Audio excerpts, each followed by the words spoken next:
Hey guys, this is Corey from the OverLook, and we go over the books you may have overlooked. So, we tried something new with the Doom Patrol videos this time around and split each issue into 2 different videos. How did you like it? Honestly, was it easier to digest? I won't do the same for Spider-Man, but I feel like the shorter videos would help out a lot with the Lock and Key series. What do you think? Anyway, I also split this issue into 2 videos, so the last part will be out tomorrow. Hope you enjoy. First, there was a ball. It was simple. It was fun. And it was new. This was entertaining for some time.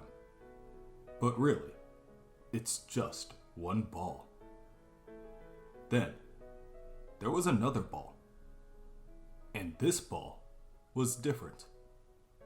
And you could do things with 2 balls that you couldn't do with 1. And this was new. Until it was not. And so, there was another ball. And another. And another. And another.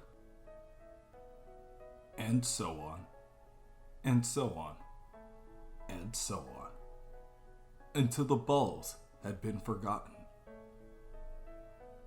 There was a girl. Her name was Kay Chalice. Now, she goes by Jane. And Jane remembers a man with diamond rings put her to sleep. He blew out the candles and walked outside, breathing in the night. He got into his car and drove to the ocean.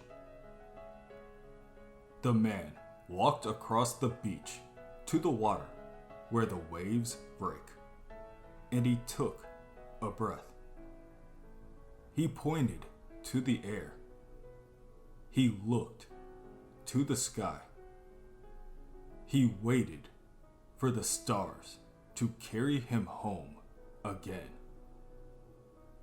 The event tainted Jane. She may be tainted still. And, just like when she confronted her father, Jane is face to face with a monster. The man responsible for everything that happened to her and Danny. You, she scowls. Tell me who you are. The disappointment smirks from his throne.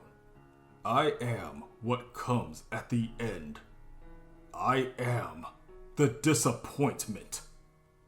I am wreck, and I am ruin. I'm so much nothing. I am everything. I am burst in bloated dreams, and I am a mountain of unforgivable things. The disappointment approaches Jane, but she is not deterred. You're not a mountain. You're a hill, and we are going to step all over you. Is that right? The disappointment places his hand onto Jane's forehead, and, in an instant, she is rendered unconscious. Jane's body collapses to the floor as her mind is sent elsewhere. The underground. Cliff is the first to call out for her. Then, he turns his rage on the man in the red cape. You empty-looking egghead! What the hell did you do to her? I sent her back to her quiet place. You see, I was once a tangible thing, until that was stolen from me. So, now I take and take and take. But I started as Haxxalon, the Star Archer, and they had big plans for me. I started as a solution. A factory in Guangzhou came upon a near endless supply of special green light bulbs left over from a clandestine military endeavor in the 60s, and mysteriously fresh. The owners of the plant had recently switched their operations from building bombs to molding plastics, and partnered with a struggling toy company in America that needed a hit. So, I was born, starbow in hand, projecting my viridescent rays upon the world. There were bed sheets, there were lunch boxes, and there were comic books and crossovers. I was licensed, I was loaned, I was making my masters buckets of cash. Then came disaster. It was discovered that the bulbs themselves affected children, giving them sublime cosmic visions. But prolonged exposure left them in a near catatonic state.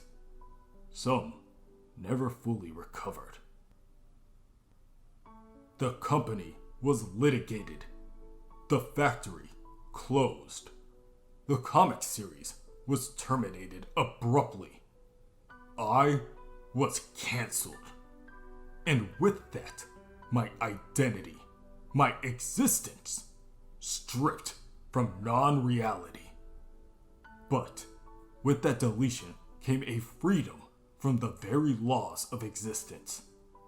Able to slide anywhere, I found this place, Final Heaven, nearly outside all things save one.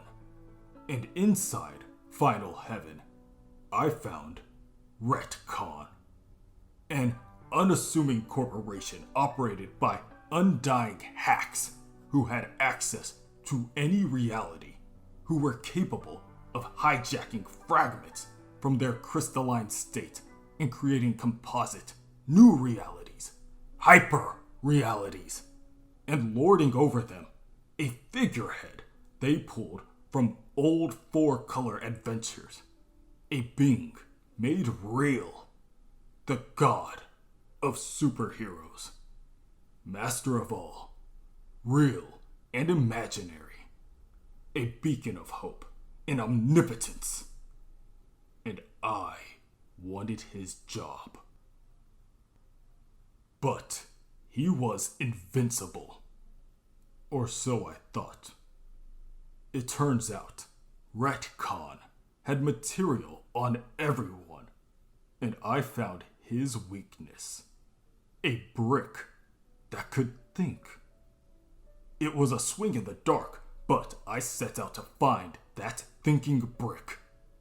After what seemed like eons, I found one, albeit with some unnecessary baggage. But I had everything I needed to take the god of superheroes down. And so, I did. Mercilessly. As for the brick and the girl, I left them in their weakness. Some people just want a simple, quiet place where everything is a comfort and heroes never die. Too bad. Jane is back in the underground, stuck on the subway, and driver 8 is nowhere to be found. It speeds down the empty corridor. The only sounds outside Jane's thoughts are from the screeching of the metal wheels on the tracks. And then she remembers the man. He drove to the ocean.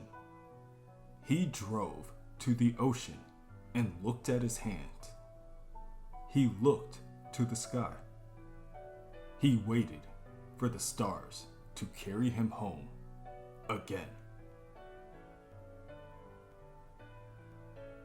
I'm what? Cliff bellows, demanding the disappointment assistant, Richard, to repeat himself. Fan fiction. There's tons of this stuff. It's really good, actually. People are very attached to an older version of you, and especially interested in your relationship with Jane. Richard opens a stack of papers in his hands and begins to read. Robot man punching darn near everyone he meets. Longing for the human body he cannot have. Pining for the only human who understands his pain. It's all very sweet, macho, and fun. Your parents were most likely teenagers huddled behind their keyboards, or odd man children obsessed with the stories that shaped their youths. A mix of nostalgia and an inability to let go of the past. You're the Cliff who never left Jane, but was ripped away from her for dramatic effect. The continuous Cliff is busy having superhero battles in another reality, considerably more important. Cliff tilts his head. So, how did I end up in that alley in the city after sending the fly-worshipping shock troops to oblivion? And where did everyone else come from? Retcon uses billions of contact points, spread through all realities by different means, originating from a reality shard made of composite reality crystals, hyper-realities. In the case of the apocalyptic fanfiction you were in, we used the contact point manifested by a lamb ingesting the minerals of a reality shard to bring you in. Some of the lamb ended up on a gyro that an EMT was eating, and it all just worked out nice and simple. And what the hell are the flies? Cliff asks, now getting angry. Eyes, the disappointment responds. Or a representation of the ever-present fear that artists and dreamers endure. Take your pick. But in reality, it's infinite entertainment for the starving masses. But most importantly, the Eonymous. As if they were part of a hive mind, the Doom Patrol wonder aloud, who are the Eonymous? Meanwhile, Richard and the others at Retcon bring out a wad of skin with a pair of tongs, place it on the ground, and then shine a green light onto it. The disappointment explains the Eonymous are the television-addicted gods whose sole purpose is to destroy the universe, but who value entertainment above all else. They need constant distraction, uninterrupted. Each of the members of the Doom Patrol come from different realities, real and imagined. They're a mashup, and people love mashups. It's all been focus group tested.